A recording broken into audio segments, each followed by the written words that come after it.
Let's look at what we did last time. Last time I had you guys in class, what we did was, what we did was we looked at, last time we did this. We talked about the basics of vectors. We drew some lines.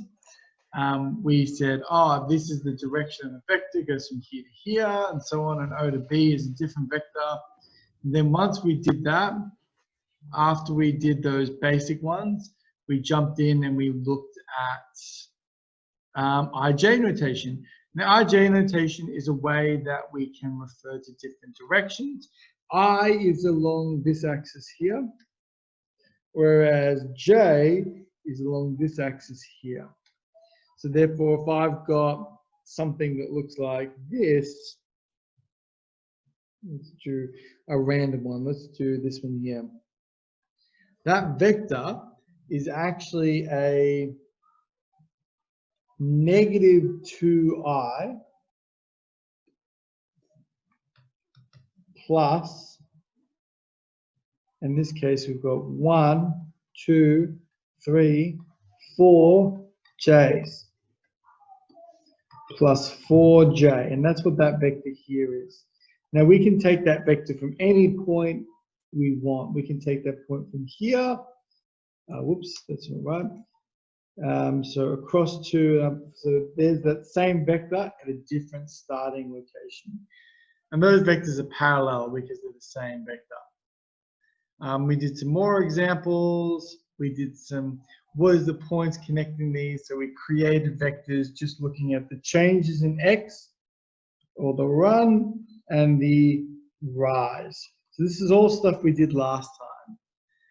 And then, so what we're going to do today is we're going to talk about lesson 3, vector operations. We're going to spend some time talking about how we can do, what operations we can do in vectors. Now that you actually do this, I find this interesting. It doesn't matter what year level you're in, you always do this. Once you've learned a new topic, you learn about the operations.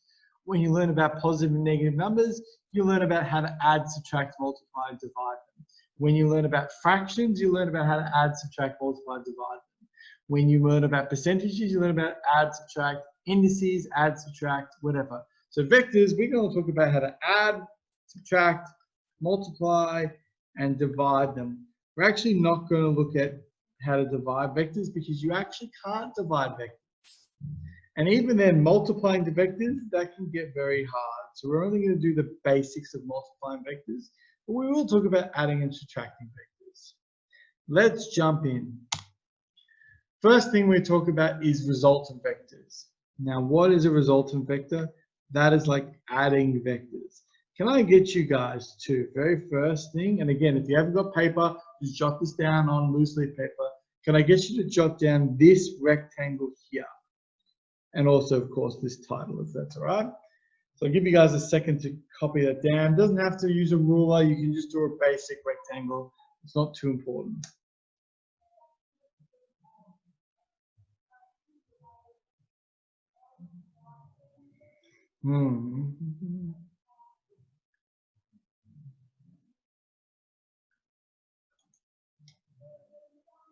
Okay. So resultant vector is the overall result of following smaller vectors. So it's like, it's vector addition. How I like to think about resultant vectors is it's like taking a shortcut. It's like saying, okay, sure, I could go 2 up and 3 to the right and then 2 up again. What's the shortcut? What's the fast way? How can I get around this in a faster way? Now, what we're going to do first is we're going to show you how to add vectors or resultant vector addition just on looking at a picture. And then I'm going to show you how to add vectors using IJ components. Okay, so first things first, adding vectors from a picture. Whoopsies. Let's look at this vector here.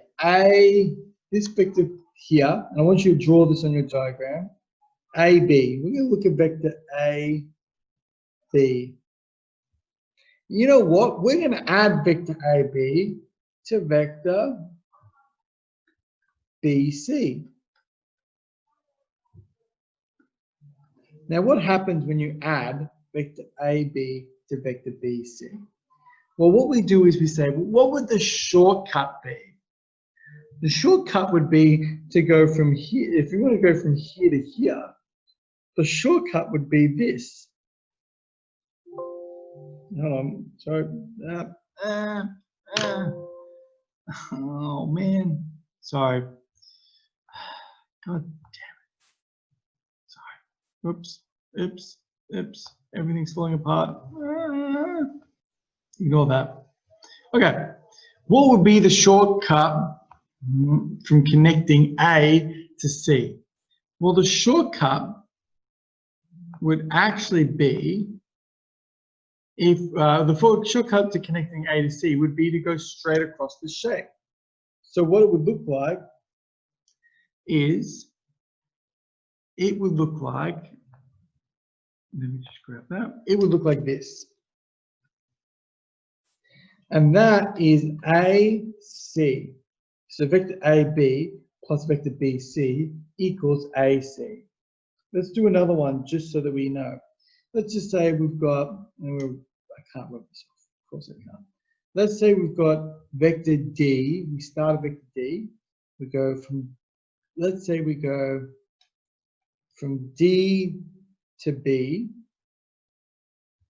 and then we go from D to B, from B to A.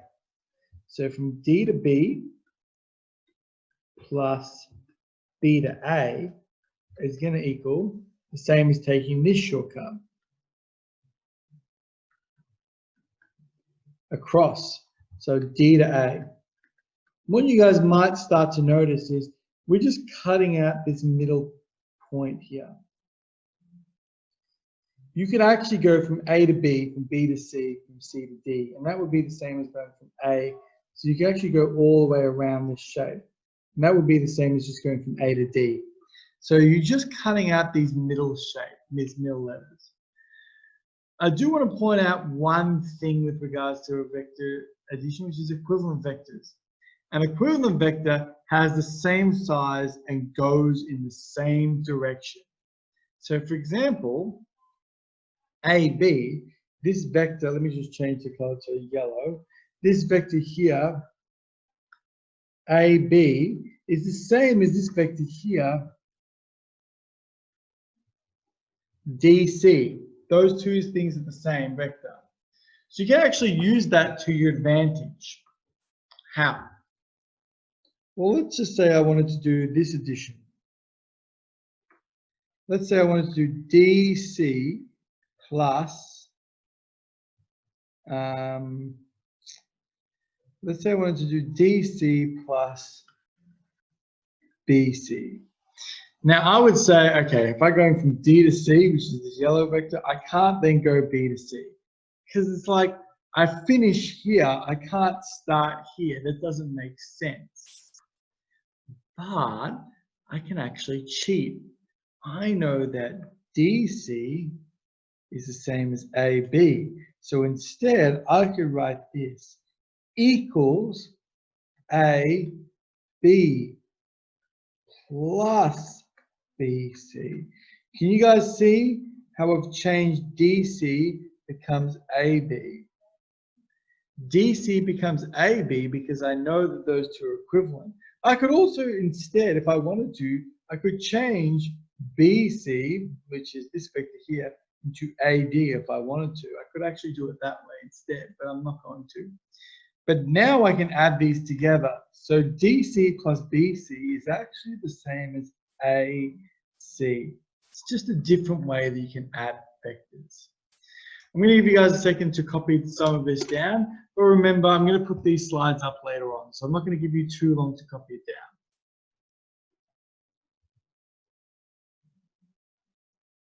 I'm going to give you maybe, what, another 20 seconds or so. Are there any, what I will do in that 20 seconds, I'll ask, is there any questions? Is anyone like, whoa, how did you do that? I believe the next slide gives you guys a chance to practice some of these things.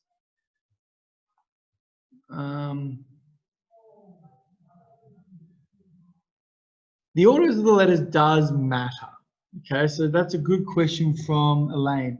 So, for example, okay, if I go AB plus, well, actually, does it want to matter? Not really. Actually, you know what? I lie. Well, the order of the letters here does matter. Obviously, AB is not the same as BA. You can't go, this line here is not the same as this line here. But could you go A, B, then B, C? Yeah, sure, you could do that. You could get the same vector, because what you're doing is you're saying, I'm going to go across and then up. That's the same as saying up and then across. I would show you, but unfortunately I've kind of added too much stuff to this vector. Maybe I'll get rid of it now. Hold on, I'm going to discard this. And then I'm going to get rid of this here. So the point that I'm making is it doesn't matter which way we go. So I'll just do this really quickly. Let's say, what if you did, you know, instead of AB plus BC, what if you did instead BC plus AB? Could you do that? Well, you couldn't add them easily, but I can tell you that BC is the same as A. I could tell you BC is the same as AD, so I'd write AD.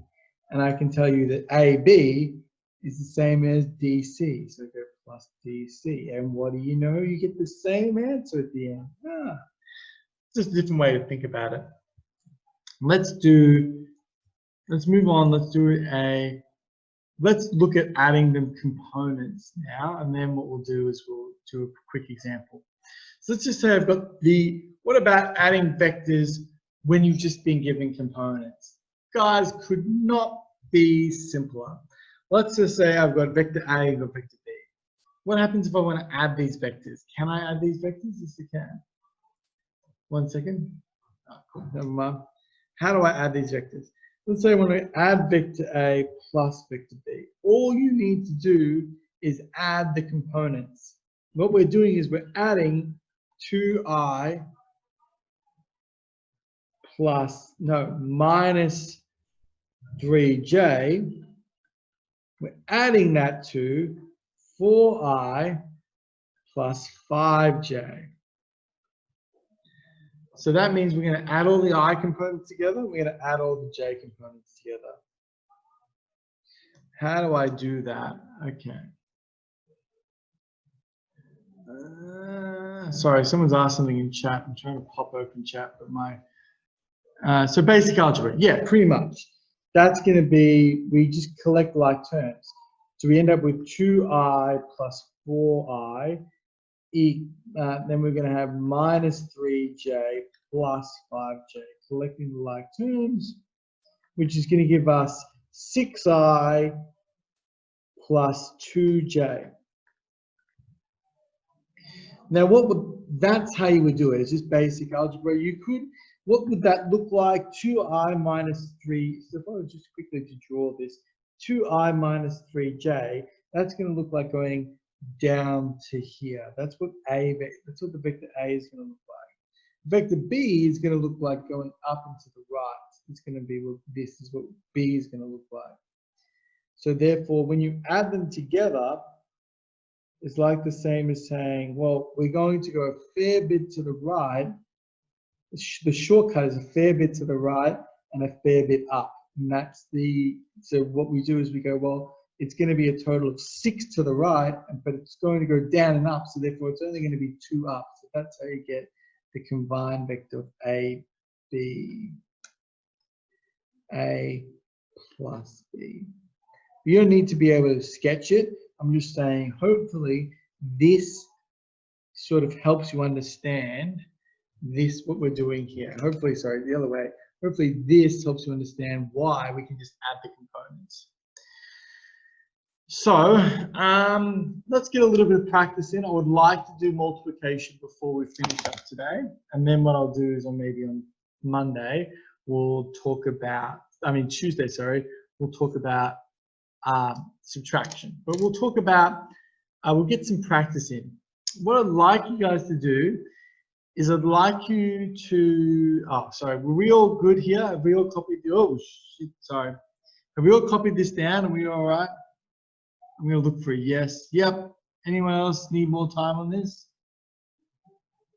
Remember, you can message me privately if you don't want everyone to know that you need more time.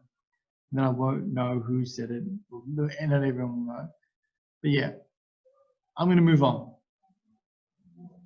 What I'd like you guys to do is we're gonna get some practice. Can I get you to draw this shape into your books? We're actually gonna use this shape twice this lesson if we can, but I want you to draw this shape in your books. And then I'm gonna give you guys 4 minutes to do this activity. Your job is to draw this into your books, and then after you draw it into your books, to answer the questions. So what's an equivalent vector to AD? Is there another vector that goes from left to right this much? Is there an equivalent vector to DC? Is there an equivalent vector from B to E? And then I want you to find out the resultant vectors. What happens if you go from A to B?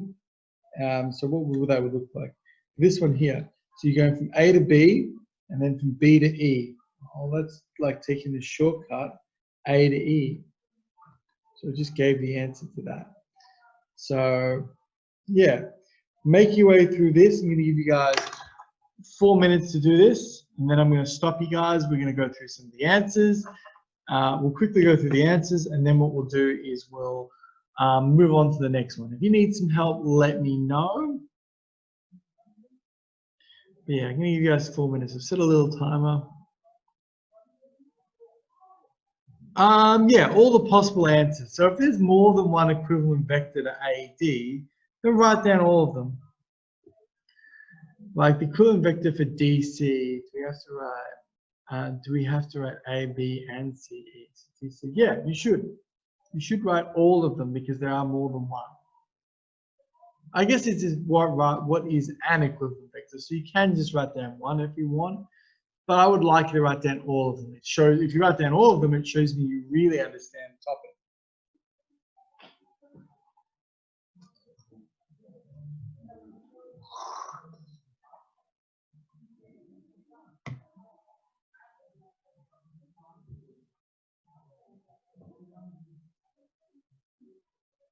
If you guys are finished though, let me know, because like if everyone finishes like in 2 minutes and we're sitting around here for 4 minutes while everyone's like just not doing anything, then yeah.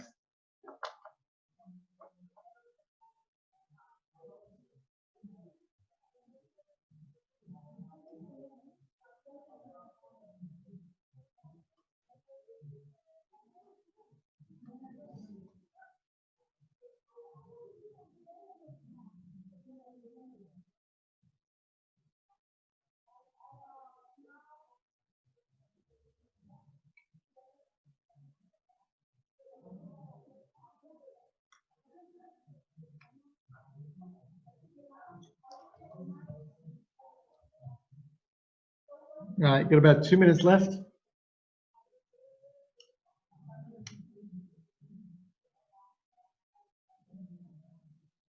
I think in about 1 minute, I'm going to go through the answers to the first bit.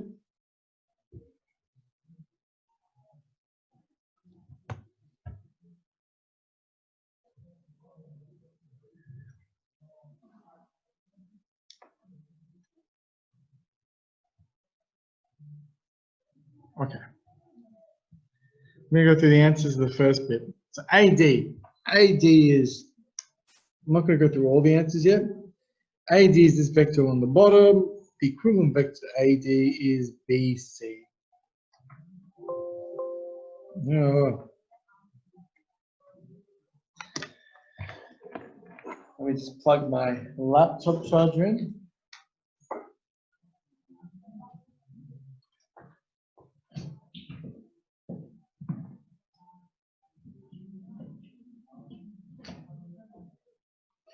Now, as for DC, guess what? There are two equivalent vectors to DC. The first one, because DC is, let me just choose a different color. DC is up here. So there is CE and AB.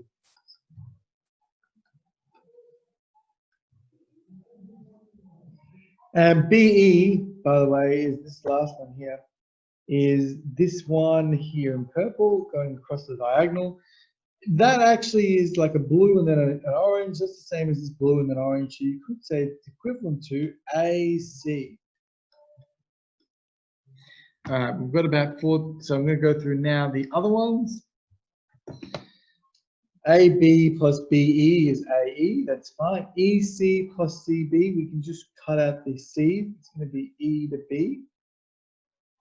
If I show you what that looks like, that's E to C, and then C to B.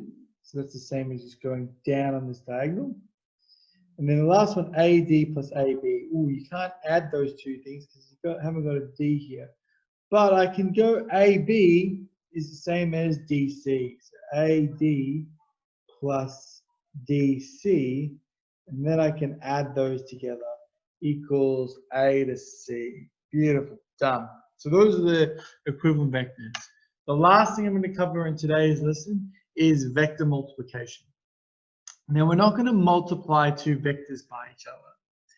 The reason we're not going to multiply two vectors by each other is because that's a year 12 concept, year 12 specialist maths concept.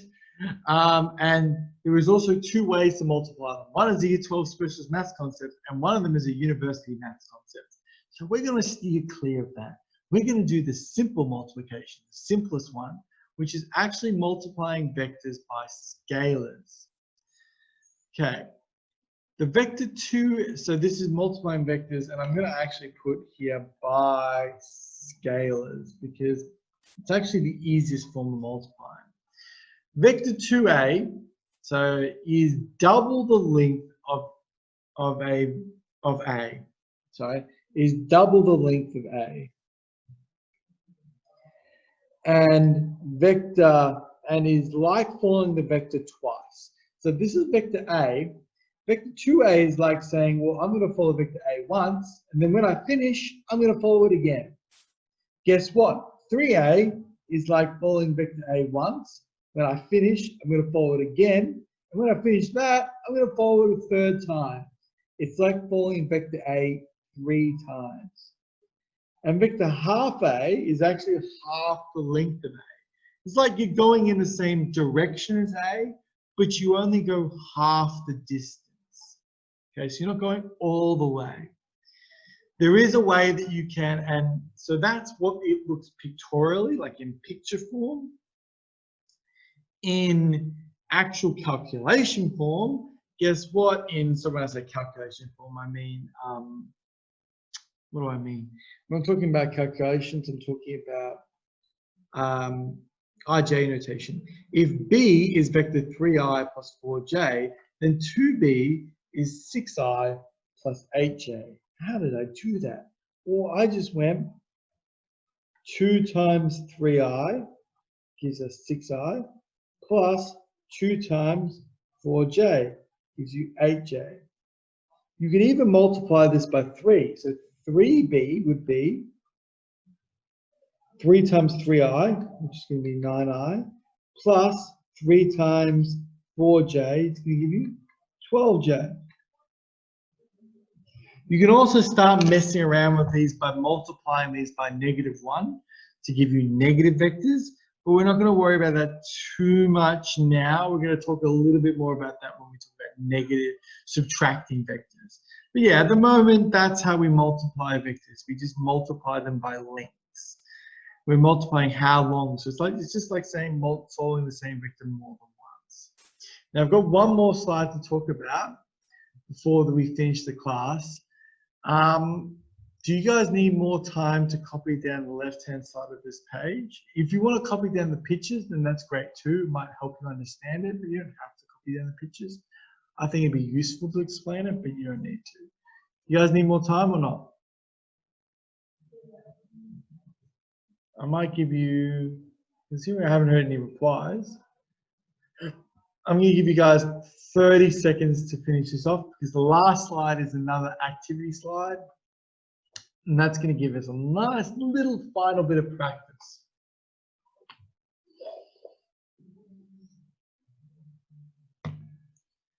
And this also means, while I'm giving you guys this, that means that if you had, let's say, A equals 2i plus 2j, and B equals 3i plus 4j, you can now add A plus 2b.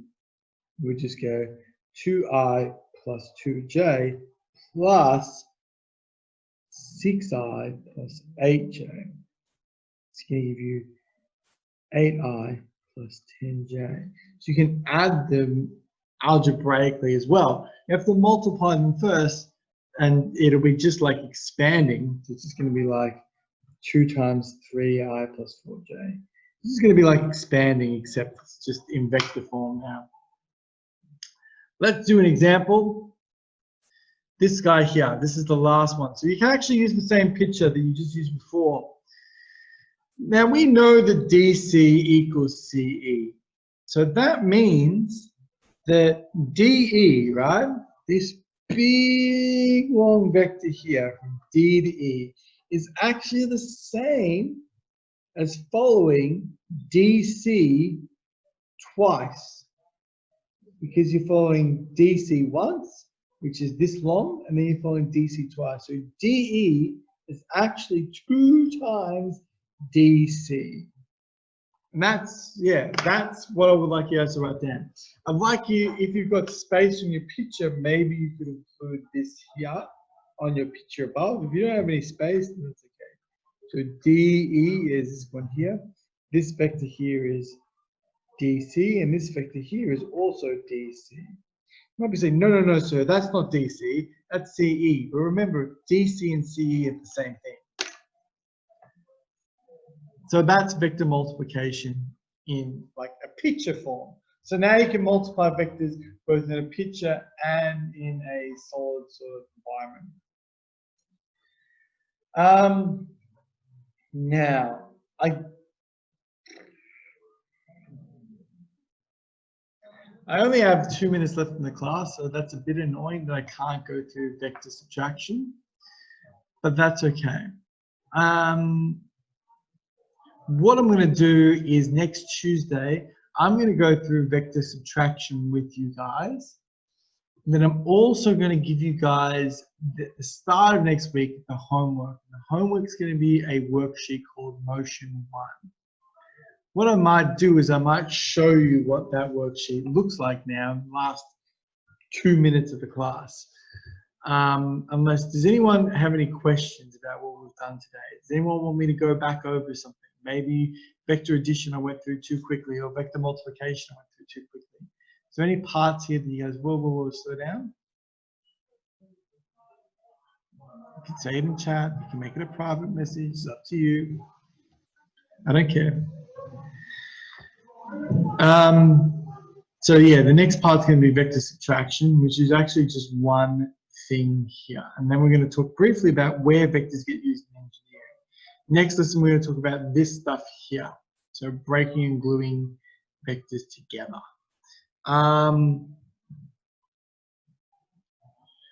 Maybe, actually I might finish up on this slide here, just because I've got some time now to do it.